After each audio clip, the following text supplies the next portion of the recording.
Welcome back for another episode of The Morning After. We have 2 dogs now. We've tried this 3 times, and one of these will work. This one is gonna work, I believe. I believe in this take. You thought this one was gonna be the problem. I thought he was gonna be the trouble boy. He's our troubled boy, and yet he's the quiet one. Yes, my little nice sweet angel. Yeah. USWNT-Netherlands. 1-1 tie. 1-1 goal. Words easy. Words easy at end of match. End of match, late day. Yeah, it was a draw. Yeah, that could have been better. Could have been worse. Could have been better. Could have been better. Could have been worse. Yeah, you're right. It got off to a great start. A great start? It wasn't bad. The first 15 minutes of the match were much different than the last half hour of that first half. How's that time math going for you? 15 plus 30. You're not wrong. Equals 45. You're not wrong. Equals minutes and a half. It felt like a little bit of a long route to get there. Yeah, I don't think it was ever there in the first half. It was pretty flat for me. I would disagree. That's fine. You're allowed to disagree. Yeah, I think it wasn't bad to start. Whereas after that first goal, everything looked to be going wrong. Then it definitely got worse. Yeah, but I don't think it was ever good. That's fair. Mid. I think that's what the kids call mid. A mid performance. Yeah, to start, and then it got worse. But then it got better. But boy, did we wade through it. First goal by Jill Rood? Yes. Rood.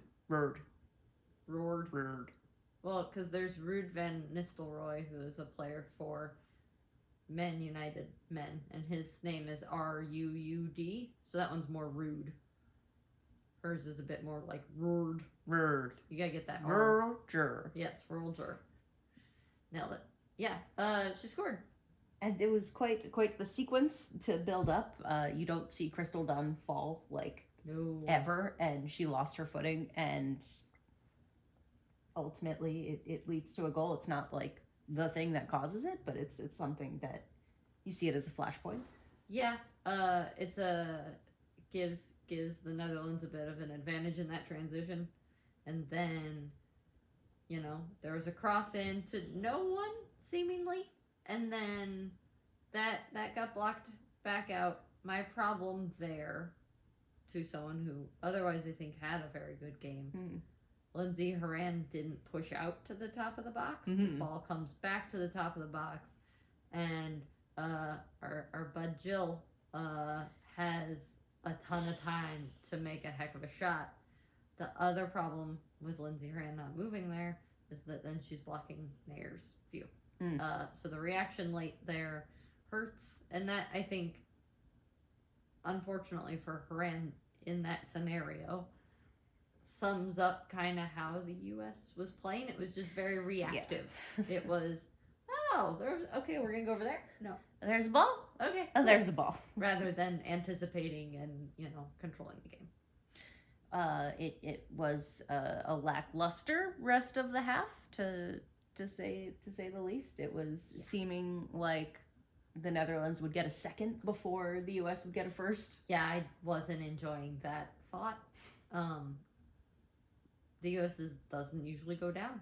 No, not since 2011, which is wild. I know there's been this gap for many years, but now that it's closing, it just you see these stats and you think, oh wow, that's a lot. Yeah, it's a lot. It's a lot. So yeah, not a good first half. Could have been better, but you know who can fix things? Flacco? No, Rose Lavelle.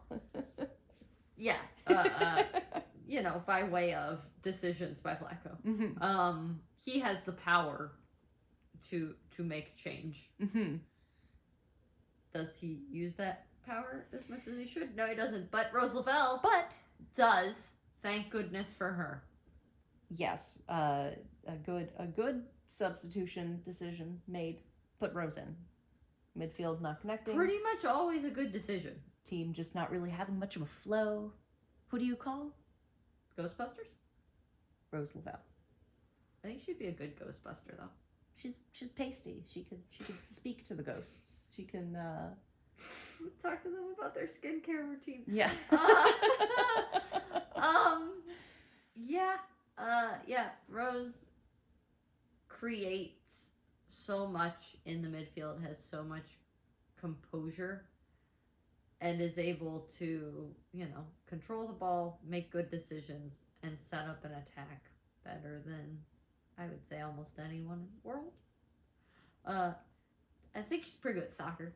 Some are saying Rose Lavelle is pretty good at soccer. Yeah. So I think we should play her more. I still don't know why we're not, and why we stuck with the same lineup. I think that's a fun question. Yeah.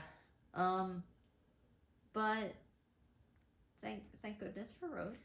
Thank goodness for Rose, and hoping she is closer to a 60-minute match fitness. She's medically cleared to start. Yeah, like she's medically cleared to start. She's 100%. We're saying a lot of numbers. She was at the match day -1 press conference, so like it was kind of looking like maybe she would start, but I think it was a trick. It was a very good one because it fooled me. Yeah. Not in a way I enjoyed though. No. Not in like a cool. Not like a prank, but like one of those shitty YouTuber pranks of like, yeah, not that one. Like it's more like when a guy jumps out of a trash can and then punch him in the face. Jackass. Yes. Okay. Cool. Yep. Yeah. Yep. So Rose Lavelle was the first good change in the second half, which was followed by many others. Indeed. We finally got a goal. There was a sequence of events leading up to it that was quite fun. Yeah. Bit of a lightning rod moment between Lyon teammates Lindsay Horan and Daniel Van de Donk.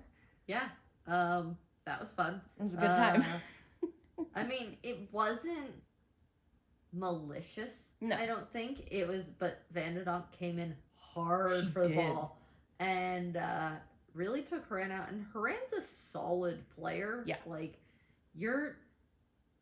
taking her out is not easy, and she stayed down for a minute, which kind of scared me because Lindsay Horan does not stay down. No, she's, I have been critical before. Mm-hmm. I do think she's a very good player, but she's, of all things, she's very tough. Yeah, she's very tough, and the slow motion replay on that was just trucked, brutal. Mashed her potato. I was a little nervous that she would not get up, and that would not be what the team really needs. I think they need another injury. Like they need to lose a game. Yeah. Yeah. So that happened. Led to kind of Van de Donk and Horan getting into it a bit. Yeah. Including like a 2-hand shove. Yeah, there was Horan. Just a very interesting sequence of events that ended with the referee calling the two of them over. Did like that, like dads at a park kind of way. I was just like, all right, now the two of you are friends, shake hands. Yeah. It was weird. I didn't know what she thought was gonna follow that moment as a referee. Because like it's the last thing you want is to stand, like, to me that's almost inviting more fighting, just like, kind of climbing into the lion's den and just kind of throwing a couple of stakes. You should be sending them to their opposite corners, and like if you want to talk to anyone, talk to, I guess, unfortunately, are they both the captains? Was Van de Donk captain? She might have been. That'd be funny. Well, like, get someone else, be like, hey, handle your friend. But no, we brought them together. You know what? If it's a new referee de-escalation tactic, I welcome the. I don't know that it worked, but I like the result. Yeah. Right off the next play, Rose Lavelle sends in a ball, and Lindsay Horan just doink, just right in there. What's that you're doing with your hand? Yeah, I don't like that. She's a shark and she goes like that. I don't think that's how sharks work. I've seen Shark Week. I'm pretty sure this is their anatomy. You went to school for biology. I sure did, and am I a biologist? I am not. Fallon, Fallon, I have a question if you have a minute. I know you're busy. Anyway, yeah, corner from Rose Lavelle, a dime. It was beautiful. Mm-hmm. Just a great corner. And Lindsay Horan did the closest thing I've seen to a dunk in soccer of just like, I'm putting this in the back of the neck. Deal with it. Okay. Boom, baby. Oh, I cannot imagine how good that felt after the like tussle with Vanderdonk, and then to follow it up and like put the period on the end of that sentence. Oh, it must have been good. Just like I would have to fight the urge to just be like, what? Yeah, there's gonna be some. The celebration was restrained. Yeah, I think. Yeah. Must have been real fun. Yeah. But I mean, the U.S. picked it up after that. It was a whole new team, a whole new game. They just need a little fire. That team in the first half, she's dead now. We don't know her. We don't know her. She can't come to the phone. Yeah, it was a total turnaround energy wise. Goals go a long way in that regard. They can take the air out of the game, or they can put air back in the game. Yeah, it's like one of those little pumps where it's just like you suck the air out and then you put it back in. Yeah. Do you want air in your game? I think is anyway. Philosophical question. Yeah. It was a much better second half. Still very physical. Yes, very physical match. Are we trying to make it more physical? Because between Vlatko not using any more subs after Rose, 0 more. Yep. And the referee just being like, if they die, they die. Yeah, I was very surprised at the lack of cards. Just doesn't know a card. Even just fouls, like there were a lot of folks getting knocked down and no whistle blown. Yeah, free flowing, let them play. Which I'm usually in favor of. Yeah. This escalated a bit more than I was comfortable with. Yeah. And when Crystal Dunn has to walk away, I'm gonna start getting protective. It's fair. The silliest injury moment of the game. Vanderdonk and Lavelle went up for the same ball and just clonked each other, and Rose Lavelle headed her in the head. Yeah. Vanderdonk went down, and like you see her kind of reach for her head, and you see the blood spot on her hands, and you go, oh boy, here we go. It's like the spot in Muppet Treasure Island. It's like, oh no, he's got the spot. Anyway, that's a very niche reference. That's for you, Katie Splitter. Katie Splitter. It's late. Yeah, but you see that and you go, uh-oh. She was okay though. She was okay. Like, wits about her. But wits about her, and the silliest wound control I've ever seen. Ingenious, hilarious, a swim cap. It makes sense. Yeah. This is like the time I decided to use a tampon for plumbing purposes. I felt like a genius, and I was like, no man would have thought of this. That's kind of how I feel like these trainers must have felt. Just very, like, who has time for gauze and, like, ace bandages on the head? Just pop a swim cap on. She'll be fine. You can still head a ball fine with that on. Yeah. It's waterproof or, like, water safe. It's tight, form-fitting, applies pressure. Yeah. Fits over many hairstyles. It's genius. Yeah, so shout out to the Netherlands training staff for this ingenious design. I need to go back and watch them, like, apply it to her head, because swimming wise, it's easier to put a wet swim cap on. And so I'm like, did they get it wet first? But then, yeah, I don't know. Or was it like a 2-person deal? I don't know. It might have just, because, like, they kind of didn't, like, do a full stretch over the hair. It was just kind of like okay. Yeah, that part was weird. I was like, guys, at least, like, tuck her hair up in there. Nope, just leave the ponytail out the back. it really looked like me going from swim practice at age 12 directly to indoor soccer and being like, I'm forgetting something. Where's my swim cap? Yeah, like I need to put it away. I don't. But no, I think it's genius. That's a great. You did some training work in college, yes, I believe. I was an assistant. I worked in the training room, and so I had to cover games. So they didn't teach you that. They didn't. We didn't know that the technology existed. Now we know. Yeah. It ended. Technology. It ended a 1-1 tie. So no one advances to the round of 16 just yet. The pressure.